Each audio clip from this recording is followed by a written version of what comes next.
Je suis donc Elsa Delanoux, je suis ingénieure agronome en thèse de sociologie sur le sujet des controverses autour de l'élevage. Et par ailleurs, je travaille depuis septembre pour les 3 instituts, ITAVI, IFIP et Institut de l'élevage, pour creuser ces questions d'analyse des relations entre élevage et société.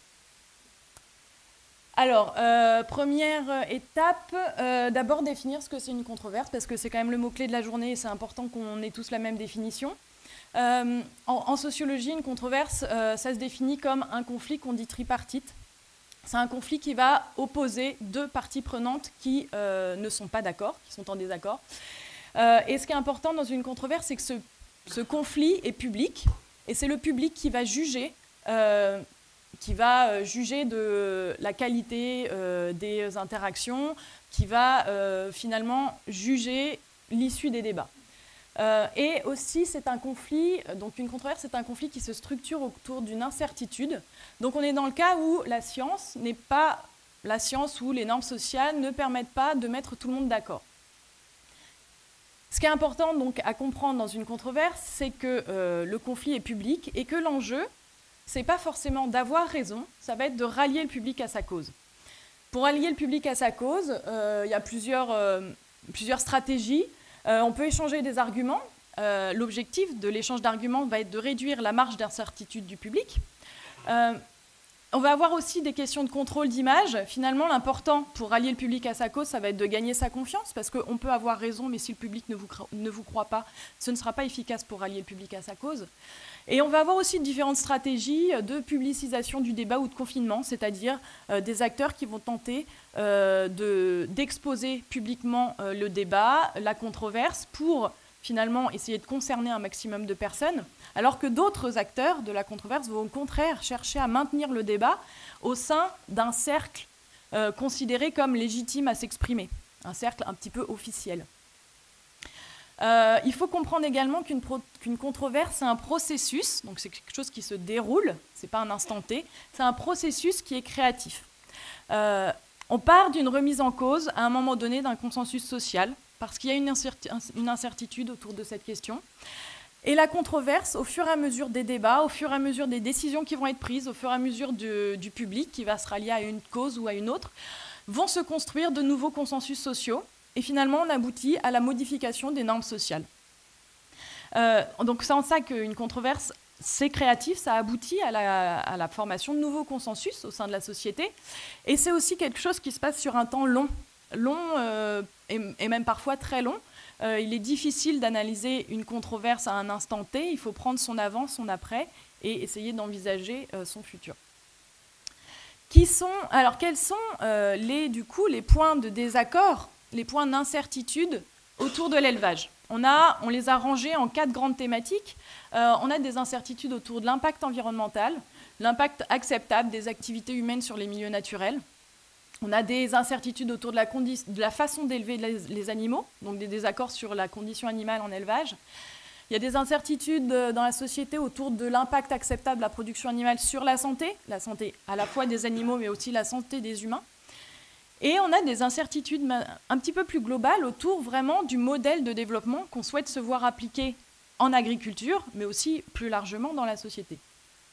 Ce qui est intéressant de voir, c'est qu'au sein de ces grandes thématiques de controverse, finalement, on a tout un faisceau de débats sur des points plus spécifiques qui s'agrègent autour de l'élevage. Donc on a une grande controverse sur l'élevage, mais qui est constituée de dimensions multiples et variées, avec des points de débat plus précis, qui vont impliquer des acteurs particuliers sur différents sujets, différentes thématiques. Donc, pour ce qui est de l'environnement, on a des débats sur les gaz à effet de serre, l'eau, l'alimentation des animaux, l'utilisation de ressources et plus localement les questions de nuisance. Quand on parle de conditions animales, déjà on a des incertitudes sur une définition précise de ce qu'est le bien-être animal, ce qui va entraîner des désaccords sur les pratiques à mettre en œuvre pour garantir le bien-être animal. Donc les conditions de vie dans lesquelles placer les animaux, le logement notamment, les questions de prise en charge de la douleur lors de certaines interventions humaines. Et plus récemment, on a vraiment des débats qui se diffusent autour de la légitimité même de l'élevage et d'une forme d'éthique animale. Pour ce qui est de l'impact sanitaire de l'élevage, les questions concernent les antibiotiques, l'utilisation d'antibiotiques en élevage, et également les risques de crise sanitaire, qui sont des événements plus ponctuels. Et comme je disais, plus globalement, on se rend compte que c'est le système intensif qui cristallise l'ensemble des inquiétudes et des critiques qui sont émises dans la controverse. De manière un peu plus précise, un peu plus anecdotique, la question de la concentration géographique des élevages sur le territoire national français, donc en Bretagne, fait aussi l'objet de quelques remises en question. Donc, qui sont les acteurs qui s'expriment? Rapidement, on a dit une controverse, on a deux points de vue en opposition, enfin deux types d'acteurs en opposition. D'un côté, on va avoir ici le milieu associatif, avec les associations militantes, et de l'autre côté, le milieu agricole. Il est important de comprendre que ces deux milieux-là ne sont pas hétérogènes. Eux-mêmes sont traversés par la controverse et par des débats. Vous savez bien que dans le milieu agricole, on n'a pas tous les mêmes attentes pour l'élevage, on n'a pas tous la même vision de l'agriculture. Dans le milieu associatif, c'est la même chose. Donc on peut distinguer les associations environnementalistes, qui là, leur cheval de bataille, c'est l'environnement, mais qui commencent petit à petit, certaines d'entre elles, à parler un petit peu de conditions animales. Et pour ce qui est des associations de protection animale, on a deux grands types d'associations qu'il faut bien distinguer. On a les associations welfaristes, qui sont des associations qui militent pour une amélioration du bien-être en élevage, mais qui ne sont pas fondamentalement anti-élevage, et les associations abolitionnistes, qui peuvent également militer pour une amélioration du bien-être en élevage, mais dans un objectif de long terme de disparition de l'élevage, parce qu'elles considèrent que c'est immoral d'élever des animaux. Voilà, donc je vous ai mis rapidement le nombre de likes sur les pages Facebook, juste pour comparer un petit peu et classer, voir l'audience de ces associations en ligne. Et ce que vous remarquez, c'est que le grand winner, c'est l'association L214, actuellement, hein, qui est une association abolitionniste. Alors, on a dit une controverse, c'est deux parties en opposition et aussi un public. Le public de la controverse sur l'élevage, il est composé de trois types d'acteurs. D'un côté, les citoyens consommateurs, donc les citoyens qui vont s'exprimer par leur vote ou par leurs opinions politiques, etc. Les consommateurs qui peuvent agir en privilégiant certains types de produits ou pas dans leurs achats. On a de l'autre côté les décideurs politiques, ça ce sont les personnes qui vont prendre des décisions pour modifier et faire évoluer la réglementation. Et on a également le secteur privé de l'industrie agroalimentaire qui peut aussi influencer fortement le marché dans les choix qui vont être faits par les enseignes de grande distribution, par exemple. Entre les acteurs en opposition et le public, on a un type d'acteur un petit peu particulier qui est essentiel dans une controverse, c'est les médias. Les médias sont essentiels parce qu'ils vont permettre aux acteurs en opposition de transmettre leurs arguments au public, donc potentiellement de toucher et de convaincre un maximum de personnes. Ce qui est important de voir, c'est que les médias ne transmettent pas les arguments des uns et des autres de la même manière. Ils vont mettre en lumière de manière privilégiée certains types d'arguments. Et ce qu'on voit en ce moment, c'est que la tendance dans les médias est à une production de critiques envers l'élevage. Et ensuite, on a encore un autre type d'acteurs très important dans une controverse, c'est les scientifiques, parce que les scientifiques, leur rôle ici, c'est de diminuer l'incertitude qui existe et qui laisse lieu à la controverse. Ce qui est intéressant de voir, c'est que les scientifiques, eux aussi, sont traversés par la controverse, donc cette action de diminution de l'incertitude, elle n'est pas du tout évidente. Alors, malgré la présence dans la société de tout un tas de points de vue sur l'élevage divers et variés, on peut quand même identifier des grandes tendances, des mots-clés qui reviennent souvent dans le discours des citoyens et qui finalement nous permettent de dresser un portrait du bon élevage selon eux. Donc les citoyens, ils sont attachés au plein air. Le plein air, ça veut dire mettre les animaux dehors, leur permettre d'évoluer comme ils le souhaitent, d'aller où ils veulent, de disposer d'espace. Ils sont attachés à la naturalité. Pour eux, l'élevage, c'est une activité de nature. C'est une activité qui met en lien l'humain, l'animal, l'environnement. Et du coup, ils sont attachés à des choses très précises, par exemple des bâtiments qui sont construits dans des matériaux naturels, l'alimentation vue comme naturelle pour les animaux, etc. C'est des perceptions, tout ça. Et ensuite, le troisième mot-clé, c'est la tradition. pour la majeure partie des citoyens, l'élevage, c'est une activité de tradition.